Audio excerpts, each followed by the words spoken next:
Assalamualaikum warahmatullahi wabarakatuh. Yang terhormat Ibu Tri Atika Febriani, SHMH selaku pembimbing utama. Terhormat Bapak Muhammad Fajrin, SHMH selaku pembimbing pendamping. Yang terhormat Bapak Heru Yudi Kurniawan, SHMH selaku penguji utama.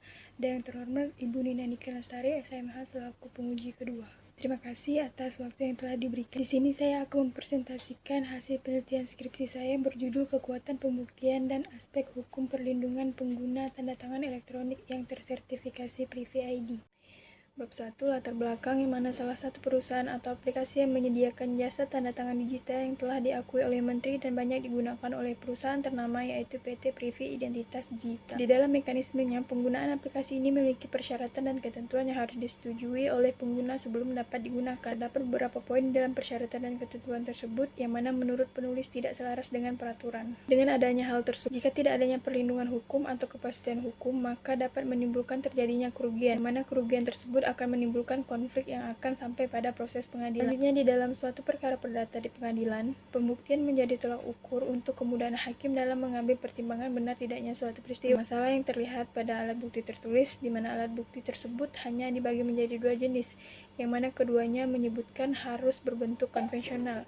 Sedangkan dengan perkembangan teknologi seperti sekarang ini, maka ada kalanya alat bukti yang disebutkan tidak lagi sesuai dengan beberapa tahun yang lalu, yang mana membuat adanya surat atau akta yang tak lagi berbentuk konvensional tetapi lebih ke akta elektronik. Rumusan masalah yang pertama, bagaimana perlindungan hukum bagi pengguna tanda tangan elektronik tersertifikasi Privy ID. Yang kedua, bagaimana kekuatan hukum tanda tangan elektronik sebagai alat bukti. Yang tujuan penelitian yang pertama untuk mengetahui dan memahami perlindungan hukum bagi pengguna tanda tangan elektronik yang tersertifikasi. Yang kedua, untuk mengetahui dan memahami kekuatan hukum tanda tangan elektronik sebagai alat bukti yang sah. 4. Penelitian yang pertama, hasil penelitian ini diharapkan menjadi sumbangan pemikiran bagi para pengembang ilmu hukum pada umumnya dan hukum perdata khususnya, serta dapat menambahkan bahan-bahan informasi ilmiah yang dapat digunakan untuk melakukan kajian dan penelitian lebih lanjut. Kedua, hasil penelitian ini juga diharapkan dapat bermanfaat bagi lembaga hukum, suatu perusahaan maupun pimpinan organisasi yang menggunakan tanda tangan digital dalam transaksi bisnisnya maupun dalam hal administrasi. Ketiga, hasil penelitian ini diharapkan dapat menjadi bahan pertimbangan bagi pemerintah dalam membuat suatu kebijakan. Metode penelitian,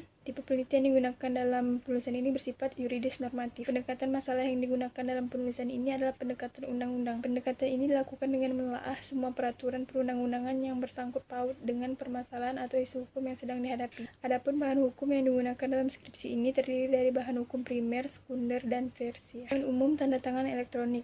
Pengertian menurut pasal 1 butir 12 UU RI nomor 19 tahun 2016 tentang perubahan atas UU nomor 11 tahun 2008 tentang ITE. Yang berbunyi, tanda tangan elektronik adalah tanda tangan yang terdiri atas informasi elektronik yang dilekatkan, terasosiasi atau terkait dengan informasi elektronik lain, termasuk kontrak elektronik yang digunakan sebagai alat verifikasi atau autentifikasi. Dengan catatan, yang dimaksud dengan tanda tangan elektronik bukan tanda tangan yang dibubuhkan di atas kertas sebagaimana lazimnya suatu tanda tangan, atau mengkonversikan suatu tanda tangan menggunakan mesin scanner.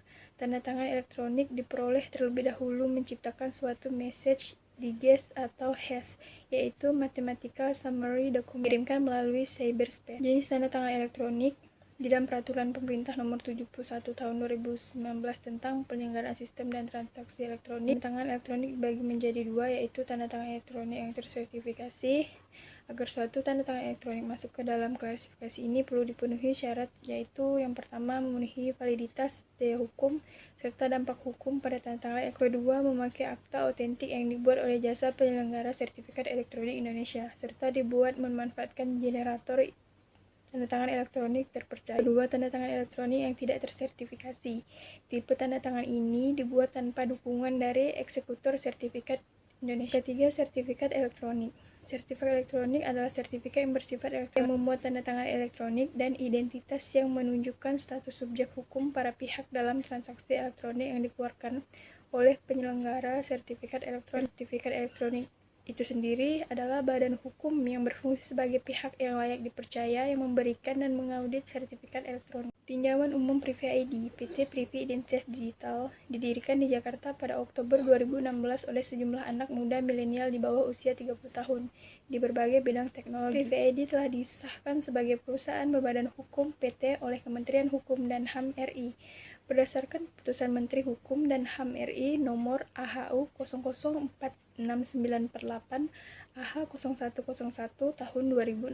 Bab ketiga Pembahasan Perlindungan Hukum bagi pengguna tanda tangan elektronik tersertifikasi PRIV. Pasal 26 ayat 1 PPPST menyatakan bahwa penyelenggara sistem elektronik wajib menjaga kerahasiaan, keautentikan, ketersaksian, ketersediaan dapat ditelusurinya suatu informasi elektronik dan atau dokumen elektronik sesuai dengan ketentuan peraturan perundang-undangan. Sistem elektronik wajib melindungi penggunanya dan masyarakat luas dari kerugian yang ditimbulkan sistem elektronik yang diselenggarakannya. Dalam penggunaan penyediaan jasa tanda tangan digital, yaitu aplikasi PRIV ID, disebutkan beberapa tahapan sebelum dapat digunakannya aplikasi tersebut, dan juga adanya persyaratan dan ketentuan yang harus disetujui. Syarat dan ketentuan dibagi menjadi 12 pembahasan.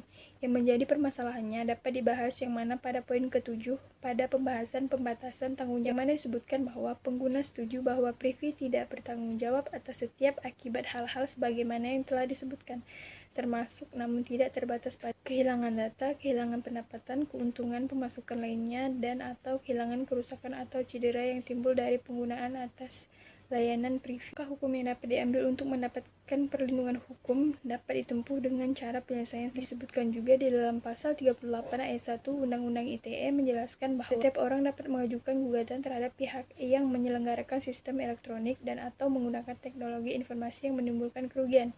Selanjutnya disebutkan juga pada ayat 2 menjelaskan bahwa masyarakat dapat mengajukan gugatan secara perwakilan terhadap pihak yang menyelenggarakan sistem elektronik dan atau menggunakan teknologi informasi yang berakibat merugikan masyarakat. Sesuai dengan ketentuan peraturan perundang-undangan, sengketa juga dapat diselesaikan melalui lembaga penyelesaian sengketa alternatif lainnya. Penyelesaian sengketa melalui jalur arbitrase, seperti yang telah diatur pada pasal 39 ayat 1 dan ayat 2 Undang-Undang ITE. Bab 4 Pembahasan kekuatan hukum tanda tangan digital sebagai alat bukti yang sah. Pertama, kedudukan pembuktian digital signatur di dalam UU Nomor 2 Tahun 2014 tentang perubahan atas UU Nomor 30 Tahun 2004 tentang jabatan notaris. Pasal 5 ayat 2 Undang-Undang Nomor 11 Tahun 2008 tentang informasi dan transaksi elektronik mengatakan bahwa informasi elektronik dan atau dokumen elektronik dan atau hasil cetakannya merupakan alat bukti yang merupakan perluasan dari alat bukti yang sah sesuai dengan hukum acara yang berlaku di Indonesia. Dengan disahkannya peraturan tersebut berdasar pasal 18 junto pasal 7